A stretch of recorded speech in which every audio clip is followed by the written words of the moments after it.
Bonsoir and bienvenue to the French Institute Alliance Francaise, FIAF. My name is Ashley Banks, and I'm delighted to welcome you here this evening on behalf of our president, Mary-Monique Steckel, who is unfortunately unable to attend tonight. FIAF is thrilled to host this screening of Plot for Peace with our friends and Reactive Film co-founders, Coralie and Dennis Paul. As you know, this incredible organization uses cinema to inspire and engage young audiences with social issues. The film will be introduced by Dennis Paul, who is also a trustee on the Museum of the Moving Image and co-founder of the Thyra Global Technology Fund. Enjoy your evening, and please join me in welcoming Dennis Paul.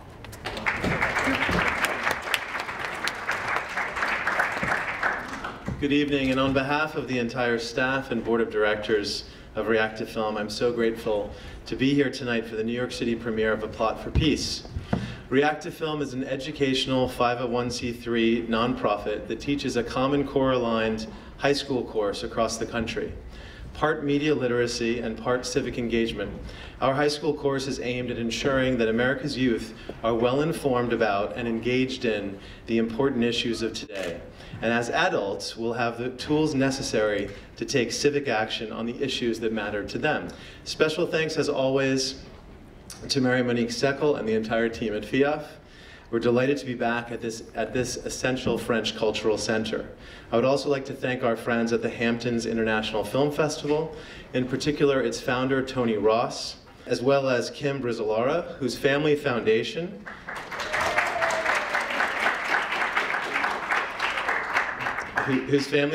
recently gave the Conflict and Resolution Award at the festival to this wonderful film. I would also like to thank Richard Atias and his associates who have worked hard to make tonight a success. This is Carlos Agullo's first feature documentary, but he was assistant editor on the Academy Award-winning The Sea Inside. The producer of the film is Mandy Jacobson of Indelible Media, a multiple award-winning filmmaker who won 2 Emmy Awards for her documentary Calling the Ghosts, a film about rape, war, and women in Bosnia, and with the Bill Moyers team won the Peabody for the PBS feature Facing the Truth. Most of all, I would like to thank our guest of honor, Jean-Yves Olivier, who is the protagonist of this real-life thriller, and the man who, through a complicated set of personal actions over many years, helped free South Africa, as well as Nelson Mandela. Jean-Yves is like many of you in the audience tonight. He is and was a businessman. But where others saw normalcy, or due to their economic or self-interest, saw a status quo that they thought was not worth challenging, Jean-Yves believed that things in South Africa had to change. And of equal importance, he believed in the power of his own individual actions to bring about that change. He did not do it alone. Had the Berlin Wall not fallen, had the Cuban and South African troops remained in Angola, it is likely that Mandela would still be in prison today. But as you will see, this man, dubbed Monsieur Jacques in secret communiques, was very much at the center of a series of complicated, interwoven events that eventually helped to free Mandela. We are pleased tonight to premiere the film that tells this story, A Plot for Peace. Thank you.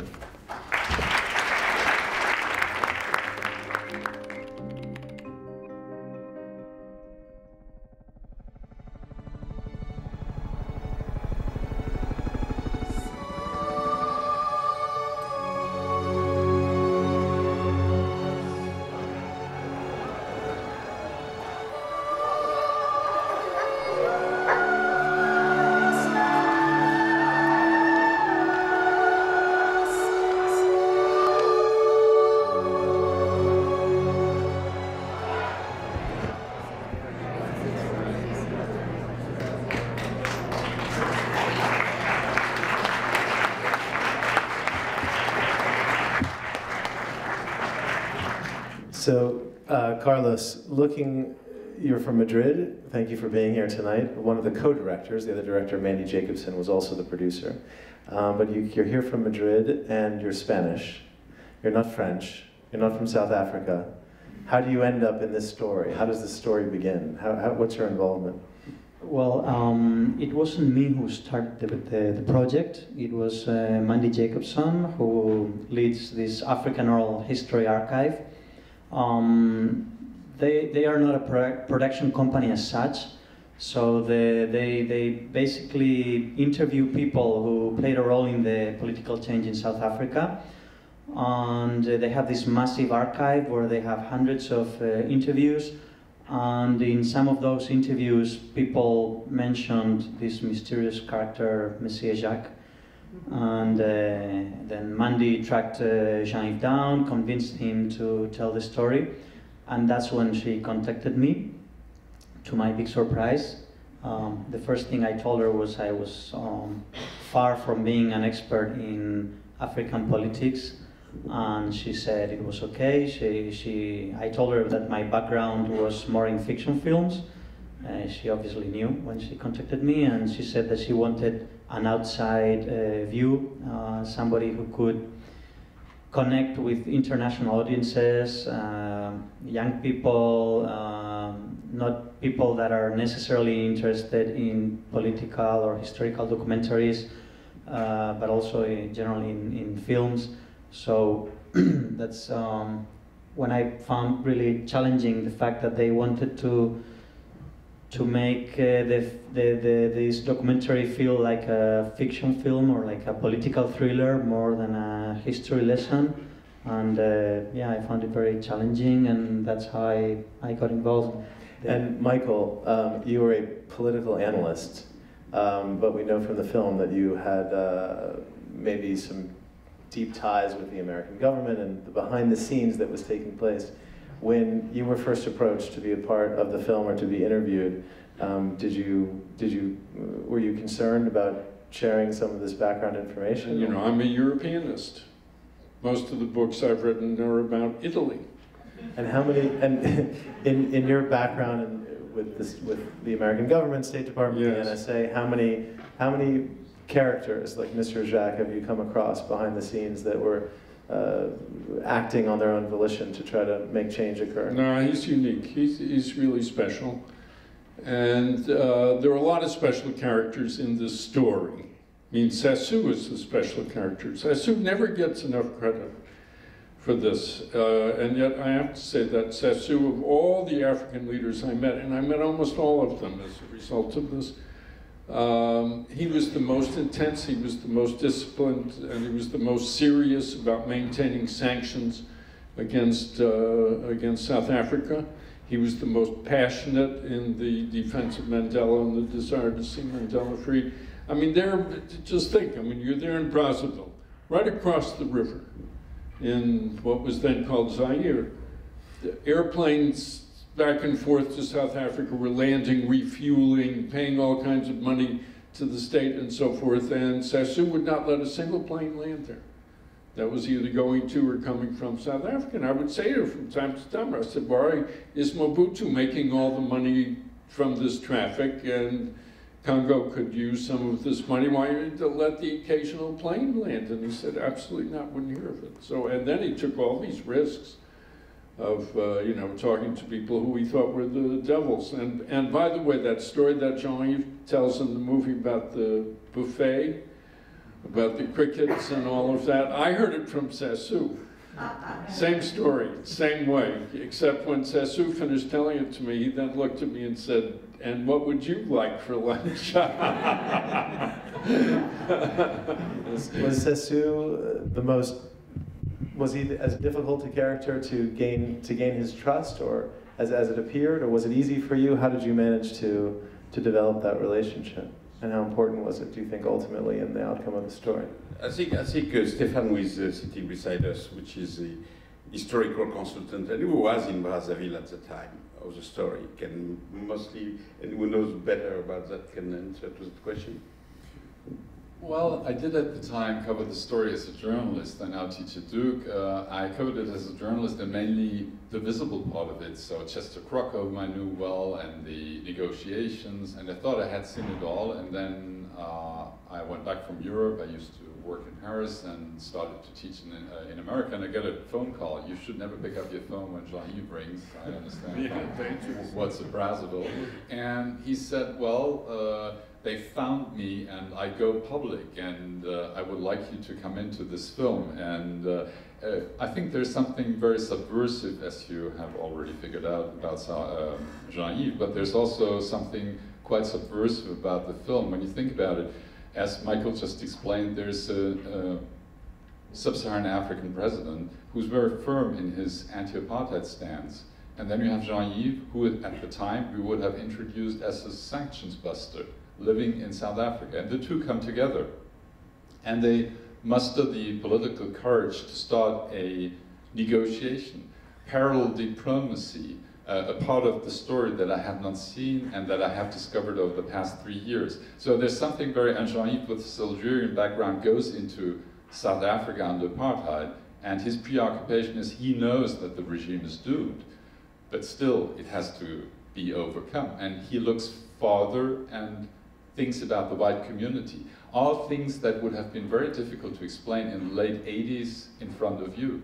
And now, 30 years later, we look at it and somehow these keys come together. It's a little bit the opening scene about playing the cards, and you play with what you have. And if success there is, it is the encounter of chance and whatever men tried to make. Sassou, who is sometimes heavily criticized under other regards for his governance, played this role and had political courage. Jean-Yves came in the wings while Chester Crocker was doing this negotiation. I find there's something very contradictory. I don't even try to, to find the solution of that. That is what makes the film quite complex. And I think the choice by Mandy and Carlos was to make Jean-Yves the taxi driver. He's not necessarily the person who knows the destination, but he will find the way. You say where you want to go, and he's not necessarily always the protagonist in the sense that he makes all the things, but he is an essential part of it. But I have no taximeter. Yeah. When you think about whether it's adults in the audience or people around the country or young people, why make this movie now? Is it to show people that no matter what's your hand, there's something you can do? Or what's your motivation behind, you didn't make the movie, I'm sorry, but for being involved in allowing Mandy and Carlos to tell your story? What's your true motivation? I think sometimes in life you promise yourself that they will sing, you will never do. And I promised to myself that I will never go public.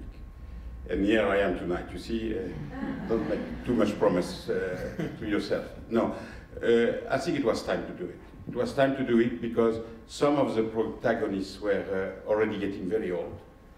You don't know the people on the screen, but there is a very important general there called Dalou, is in hospital. Now Big Bota, who you see is, would not be physically able to do the movie. Most probably, maybe I am a little bit pretentious, but I believe that if we have done this movie maybe 3 years before, we might have a chance to get Mr. Mandela with us. And so the people were going. And there is also a duty towards what they have done also, because I'm not alone in the movie. I was able to do what I've been doing, but with the help and the support and the courage of other people. And there was also for me a duty towards them to let the people know that they existed, that they put their courage on the head, and they helped to do what we all achieved together. This is the reason why it was time to do it, and I did it. My question is for you, Mr. Olivier. I was wondering, in Syria, do you think there's a space for business people to step in and sort of be involved in this parallel diplomacy? Just to repeat the question, so to what extent can your entrepreneurial skills be brought to bear in the Arab world, or is it being brought to bear in the Arab world? I would like to answer to the question on a general principle. You know, when you are in business, you don't have established clear political position, and you are open to dialogue with your counterparts. This is one of the fundamental rules of business. And beyond, when you are a politician, and especially when you are an official diplomat, you are bound to the official diplomacy of your country. You cannot go beyond what you have been instructed to say or to do. A businessman is always free to do whatever he wants. I was free to do what you saw, and I have done other things. And yes, business is a very good vehicle for dialoguing. It's why sometimes I consider that sanction can play a negative role in the sense that it closes the door to the dialogue linked to business. But I think also sometimes, and I think also the sanctions have also a role to play. It's not that I am against the sanctions, but I think sometimes it creates a problem. So yes, whether it's Syria, whether it's any of the conflict in this world, I think there must be always a door behind the scene where people can talk and talk freely without the obligation to tell what the government tells them to tell. And I'm sure there are people already doing that in Syria, and I know by experience that there have been people who have been doing that before. I am not the only one in the world which has been involved in peace as a private and individuals. So yes, there is something to do in Syria, most probably. Thank you for very much.